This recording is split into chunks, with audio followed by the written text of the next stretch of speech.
Olá pessoal, tudo bem?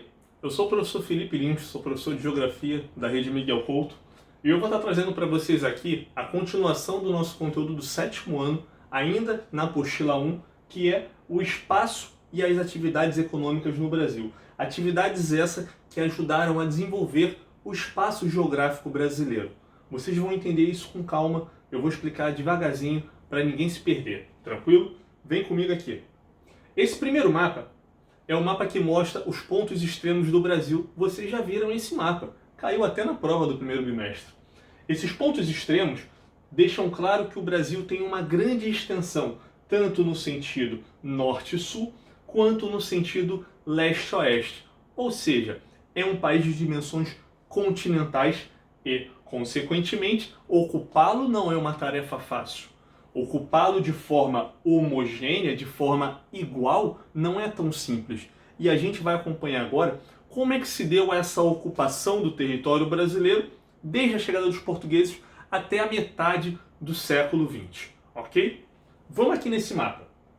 Esse mapa mostra a produção do espaço geográfico em ilhas econômicas do século XVI até 1930. Vamos por partes. Vamos pegar os principais ciclos econômicos para vocês entenderem melhor como é que se deu essa formação do espaço geográfico brasileiro.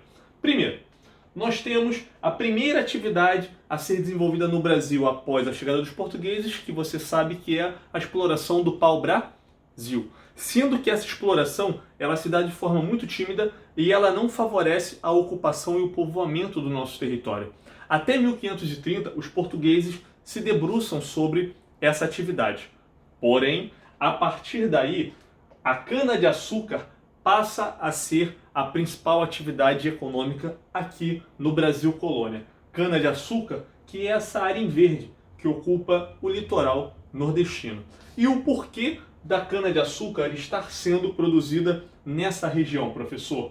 Pelo simples fato de ali você encontrar um solo fértil, um solo favorável ao cultivo da cana e um clima muito favorável, além da facilidade de escoamento dessa produção para a metrópole portuguesa através do Oceano Atlântico, ok? Sendo que, juntamente com essa atividade, você tem outras atividades sendo desenvolvidas. Mas antes de eu falar dessas outras atividades, presta atenção nisso daqui. Plantation. O que é este palavrão, professor? Plantation é o sistema agrícola utilizado neste período no Brasil, que era baseado em 4 características que você tem que guardar no seu coração. Primeira, uma monocultura, ou seja, produção de apenas um item. Em latifúndios, ou seja, grandes propriedades de terra voltadas para o mercado externo, para a exportação, ou seja, voltadas para a metrópole e utilizando a mão de obra escrava. Lembra-se que essa mão de obra escrava, inicialmente, também é mão de obra escrava indígena, não apenas mão de obra escrava negra, ok? Esse latifúndio, você vai reparar ao longo do processo histórico de ocupação do território e de avanço da agricultura no Brasil, que ele vai sendo a característica principal da nossa agricultura. Grandes propriedades e a concentração de terra. Você vai fazendo esse link ao longo dos anos e a gente vai prestando atenção, eu vou chamando a atenção de vocês para essas características, principalmente quando a gente estiver trabalhando sobre agrária, agricultura brasileira, ok? Juntamente com o ciclo da cana, os portugueses começam a ocupar também, começam a explorar também as chamadas drogas do sertão. Drogas do sertão, principalmente aqui neste eixo norte do Brasil, a partir do rio Amazonas. E o que seriam essas drogas do sertão? Pense em especiarias, temperos, cacau, guaraná, baunilha, cravo, urucum, tranquilo? Todas essas oriundas, todas essas extraídas diretamente da natureza com auxílio de quem? Dos índios, que conheciam cada um desses itens que eram destinados ao seu uso e que os portugueses se interessavam e passaram a explorar e levar para a metrópole, para Portugal. Sendo que a atividade da cana-de-açúcar no Brasil ela não foi uma atividade que durou 4, 5 séculos. Pelo contrário, ela ficou restrita principalmente ao século XVI e ao século XVII. Não quer dizer que após o século XVII não se plantasse cana no Brasil, mas ela sendo a principal atividade econômica até o século XVII. E a partir daí, os portugueses, com a concorrência do cultivo de cana no Caribe e nas Antilhas, voltada para também exportação pela Holanda, fez com que o nosso cultivo de cana entrasse em declínio, a concorrência aumentou, o Brasil começou a perder o seu papel principal na produção de cana e com isso os portugueses tiveram que buscar uma nova atividade econômica. E buscaram, encontraram.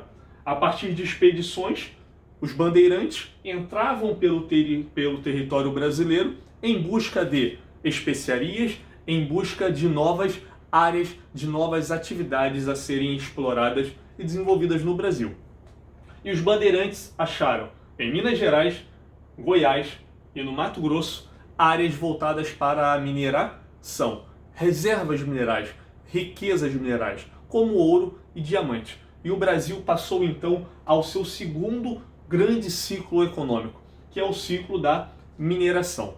E esse ciclo foi tão importante que ele forçou até mesmo a transferência da capital do Brasil, que antes estava em Salvador, para o Rio de Janeiro.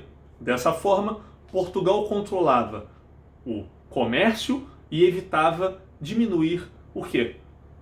O contrabando de minerais, o desvio desses recursos minerais que eram valiosíssimos. Você tem que lembrar que nós estamos na primeira fase do capitalismo. Temos como característica importante o chamado metalismo, que é a acumulação de metais preciosos pelas metrópoles. E Portugal encontrou aqui, então, grandes reservas de metais preciosos, como ouro e diamante. E estar próximo dessas jazidas, controlando essa exploração, era de grande importância para Portugal, ok? Sendo que, concomitante, junto ao mesmo tempo que a mineração se desenvolve no Brasil, nós temos outras atividades sendo desenvolvidas também no nosso território. Como, por exemplo, aqui no Maranhão e um pedacinho também do Rio Grande do Norte, a lavoura do algodão. E aí você tem que ter um contexto de todo, um contexto global, uma escala global. O que acontecia no mundo, professor, no século XVIII? Eu vou te contar. A primeira Revolução Industrial. Eu sei que você ainda não estudou isso. Vai estudar e vai lembrar. A primeira Revolução Industrial, as primeiras indústrias, elas são basicamente indústrias têxteis, indústrias de tecidos. E essas indústrias têxteis, elas começam a explorar o quê? Todo esse potencial produtivo do Brasil na produção de algodão, que era a matéria-prima dos tecidos, ok? Então o Brasil começou a exportar grande volume de algodão para essas indústrias, principalmente na Europa, diga-se de passagem, na Inglaterra, que foi o primeiro país a se industrializar, ok? Dando sequência, nós temos aqui no século XIX o declínio já da exploração mineral pela escassez, pelo declínio mesmo da capacidade de exploração dessas minas, e o Brasil começa a buscar um novo modelo de exploração econômica e encontra no café um grande ciclo econômico. Ciclo esse que começa no Rio de Janeiro e entra pelo oeste paulista, chegando até no extremo norte do Paraná. Tranquilo? Esse ciclo, ele se propicia, ele se desenvolve no Brasil devido a características climáticas e também a um solo riquíssimo que foi encontrado na região, principalmente de São Paulo, do Paraná, de Minas Gerais e do Mato Grosso do Sul, que é o solo de terra roxa. Guarda esse termo, anota isso no seu caderno. Solo riquíssimo, solo de origem basáltica, solo avermelhado, que propiciou a expansão da lavoura de café no Brasil, ok? Junto com o café, nós temos a borracha também se desenvolvendo no norte do Brasil. Essa borracha, ela se desenvolve também num contexto global. Porque no século XIX e início do século XX, nós já temos a segunda revolução industrial, nós já temos a necessidade, a demanda, o comércio cada vez maior de borracha, porque produziam-se pneus, produziam-se borrachas para ser utilizadas, por exemplo, nos pneus de bicicletas, de carros, e o Brasil era, nesse momento, o principal exportador, o principal produtor da matéria-prima dessa borracha. Qual é a matéria-prima da borracha, você lembra? Eu vou te contar. O látex. O látex que era explorado nesse momento aqui no norte do Brasil, na nossa Amazônia, através das seringueiras. Sendo que essa exploração não era uma maravilha, pelo contrário, um trabalho semi-escravo, condições muito ruins de higiene, tranquilo? Muitos trabalhadores que saíam do Nordeste em direção ao Norte para trabalhar nessas lavouras viviam numa semi-escravidão, tranquilo? E o Brasil começou a ocupar de forma ilegal uma região que hoje nós conhecemos como Acre, mas naquele período era o quê? A Bolívia. E o Brasil teve que entrar num acordo com a Bolívia, através do Tratado de Petrópolis, do início do século XX, onde o Brasil comprou da Bolívia o território do Acre. Como, professor? Pagando e criando um acordo para a construção de uma rodovia, ou melhor, de uma ferrovia que ligaria a Bolívia até o Rio Amazonas, por onde eles pudessem escoar a sua produção através do Oceano Atlântico. Ok? Pensa comigo. Está conectada essas atividades, professor? Não, não está, gente. Você tem aqui mineração, café, aqui você tem a cana, algodão, drogas do sertão, borracha, todas as atividades isoladas, atividades desconectadas. Essas atividades, elas configuram o que nós chamamos de arquipélagos econômicos. Dessa forma, o Brasil se desenvolveu até o início do século XX. Tranquilo?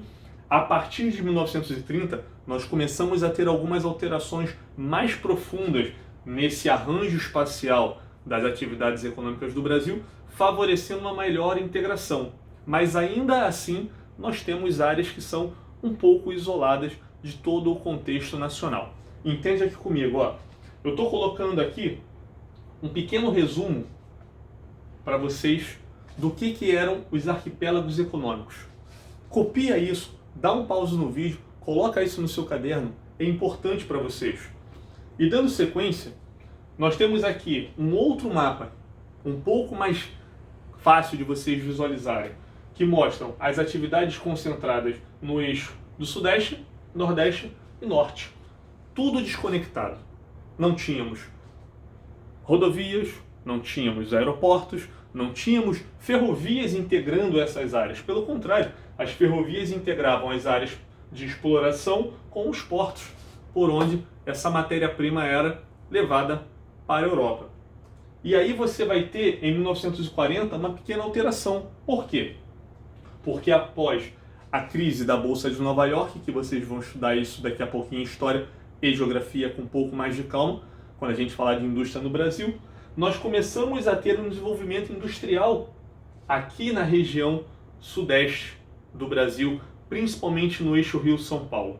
E por que a indústria, professor, após a crise do café, após a crise de 29, a crise da Bolsa de Nova York, a grande crise do capitalismo, você tem esse desenvolvimento da indústria nessa região? Por quê?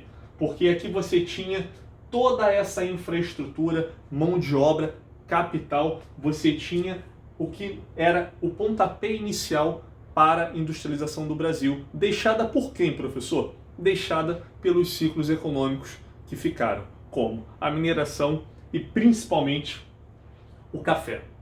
As ferrovias, o mercado consumidor, as cidades, os portos, tranquilo? Tudo isso passou a ser investido e destinado ao desenvolvimento industrial do Brasil, que vai se consolidar dessa forma.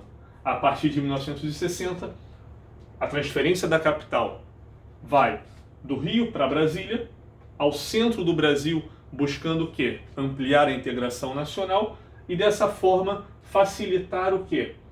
Todo o controle, toda a gestão do nosso território, através da construção de eixos rodoviários importantes, ligando o norte do Brasil à capital, ligando todo o litoral brasileiro, tranquilo? E também eixos de expansão.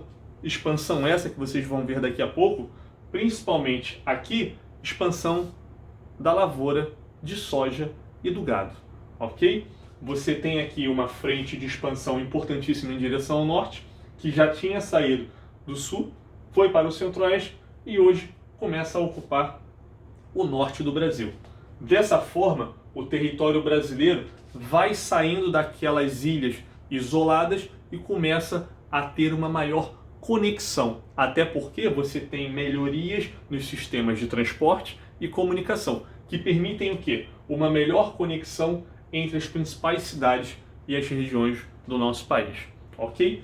Esse conteúdo não encerra aqui, ok? Nós vamos trabalhar ainda mais em sala de aula. Eu quero que vocês façam os exercícios da apostila, eu quero que vocês leiam a apostila sobre os ciclos econômicos e toda vez que nós falarmos sobre indústria, urbanização brasileira e agricultura, nós vamos retomar algumas coisas que nós falamos nesse primeiro momento sobre os ciclos econômicos do Brasil, ok?